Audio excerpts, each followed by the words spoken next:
Have you ever wondered how a single man could rise from obscurity to almost conquer the entire European continent?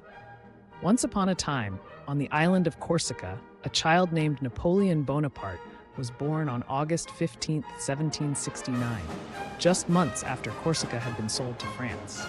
His early years were marked by his parents' fierce resistance against the French invaders, even as his mother carried him in her womb.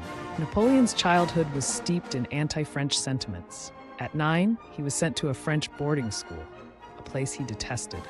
Despite technically being French, Napoleon felt like an outsider, struggling with the language and the disdain of his aristocratic classmates. Yet he persevered, earning a scholarship to a prestigious military academy. Graduating at 16, Napoleon quickly distinguished himself in the French army, though promotions were slow due to his humble origins. His fortunes changed dramatically with the French Revolution, which toppled the old social hierarchy and created opportunities for talented individuals, regardless of their birth. Napoleon's first major victory came during the Siege of Toulon, where his innovative tactics earned him the rank of brigadier general at just 24.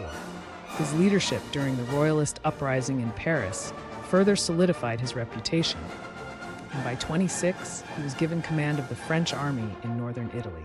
Despite leading a ragtag army, Napoleon won an astonishing series of battles, forcing the coalition to seek peace.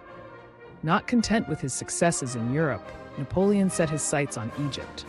Framing his invasion as an Enlightenment expedition, he achieved initial victories but was ultimately stranded by the British Navy.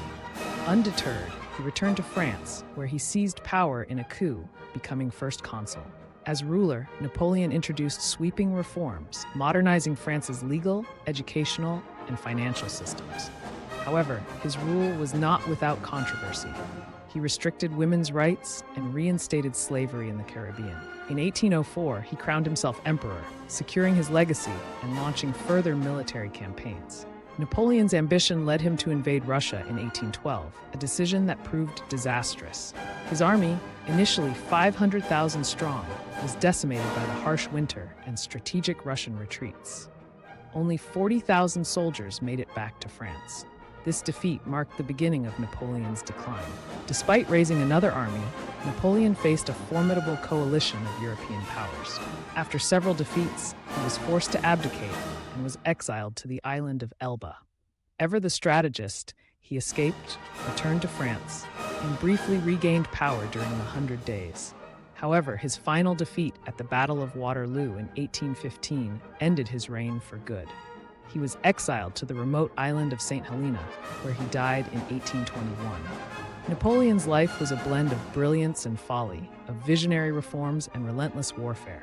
His influence reshaped Europe and left a lasting legacy on military strategy, law, and governance. As the Duke of Wellington, his ultimate conqueror, once remarked, "In this age, in past ages, in any age, Napoleon." And so, the story of Napoleon Bonaparte, the man who almost conquered the world, remains a testament to the heights of human ambition and the inevitable fall that often follows. But perhaps the most intriguing question remains: was Napoleon a visionary hero who reshaped the world for the better, or a power-hungry tyrant whose ambitions led to untold suffering?